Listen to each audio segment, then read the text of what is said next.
Hey everybody, Roxabox90 here with the first of my full Fate Reforged pre-release limited set review, and I've done this in the past for quite a while where I just go through the different cards of the set, in this case starting off with white and going through each and every card, giving you my general thoughts about it, my gist about it, and then usually before the pre-release, if I can, I give you a breakdown pre-release primer, just my thoughts going into it. So I'm going to try to go and what my general suggestions are going forward about where I see the format going.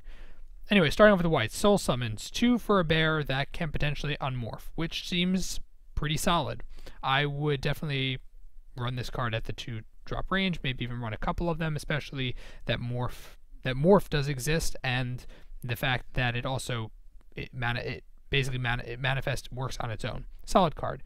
Stand-Step Outcast is kind of I guess. I mean, 3 for a 2/1 and a 1/1 flyer, I think that's okay. I don't like 3 for a 3/2. It just doesn't seem good enough for this, given how many 2/2s there are in the format. So I don't know if I like that.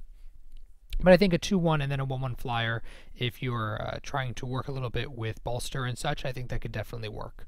Sandblast, I really like this removal. It's just instant speed. It works kind of like Kill Shot in a way because most things die to 5 damage. So I think that it's a very solid form removal and will definitely be useful to play. Pressure Point, this is a conditional card that I like it because it does work with prowess. So we tap down, draw a card, which basically combat trick, draw a card for 2 that also activates prowess. I think it's solid, maybe a 1 or 2 of kind of card, or a sideboard option against decks that you can see are running a lot of big beater and aggressive cards. Great Horn Cruciak, 5 for 3/5, boring, kind of bland. I don't think it's all that great. Dragon Bell Monk, I like this guy. He's a 2/2 for 3 with Vigilance, which would be fine, but also having prowess makes him difficult for your opponent to deal with, because if they attack into him with smaller creatures, then you can use the prowess, and if they block him, you can use the prowess, and I think the Vigilance makes him very hard to play around, and at common, I think he's great. Aven Skirmisher, I don't like 1 for 1/1s in general, and this one's not really better. We don't have things like Bestow here making a smaller flyer suddenly better later. Irishan Cleric is a 1/3 for 2 that gains 3 life. I don't like these kind of cards, even though it's maybe okay. I probably wouldn't run it. Abzan Sky Captain, 4 for 2/2 flyer with bolster when it dies.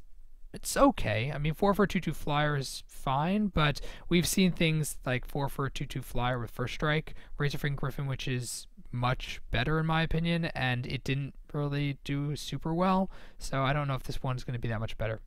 Abzan Runemark, 2/2, and the Vigilance mechanic, it's kind of boring. I'm sure if you have some sort of pseudo enchantment theme going, great, but I'm not a fan. Abzan Advantage, sideboard card at best. I definitely wouldn't rush to play it.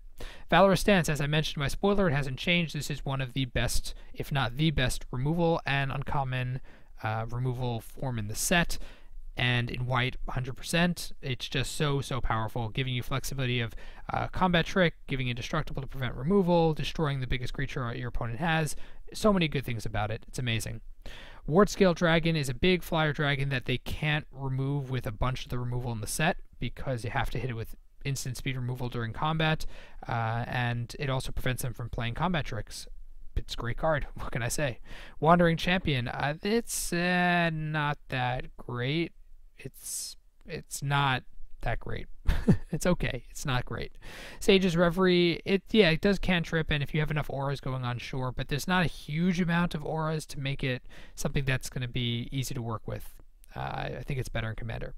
Mardu Woe Reaper is, well, it's not great. It's good for aggressive builds. I guess if you're going to run a 1-drop, if you're running very aggressively with Mardu, whatever, then there you go. That's a fine drop. But otherwise, I think the format's slow enough. I don't think it's going to make a huge difference outside of a very quick aggro deck.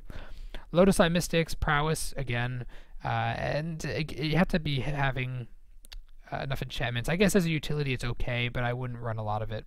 Jeskai Barricade I like a lot. The fact that you can flash it in, it works with raid, and it works with well, basically raid then I definitely think it's workable and splashable. Solid card. Honor's Reward is not good. Elite Scale Guard is okay. It's a good mechanic on a powerful creature for 5, and I think it will work, but you really have to build more around it. Channel Harm, I think, is too expensive. We've seen combat tricks at Rare that are better than this, that barely see play. I don't think it's all that great. Rally the Ancestors, very fast, aggressive builds. Maybe can take advantage of it. Otherwise, I don't think it's going to get quite there, but I could be wrong on that one. Master the Unseen, I mean, consistent life gain with the ability to manifest regularly. If your deck is more mid-rangey, and I think this format allows for it, then it's fine. Dragon Scale General, super powerful rare, very strong card. Dagatar the Adamant, these kind of cards work very well in limited format. 4 for a 4/4, Vigilance, nothing to laugh at, and its ability is solid. Citadel Siege is insane. Run it if you get it. It's fantastic for this format. Long, grindy, attrition, works with smaller dudes. It does everything you need. Soulfire Grandmaster, again, great card, especially if you're running some sort of Jeskai or Mardu build. If you're running aggressive, if you're running a lot of non-creature spells, it works with a lot of stuff and is a solid 2/2 for 2 anyway with lifelink. Run it. Monastery Mentor is kind of the same way. It's unbelievable. Even if you're not running a dedicated Jeskai build, it's a fantastic card. It's going to be really hard to deal with in limited, and it's going to give you potentially huge advantage. So there we go. Those are all the white cards from the set.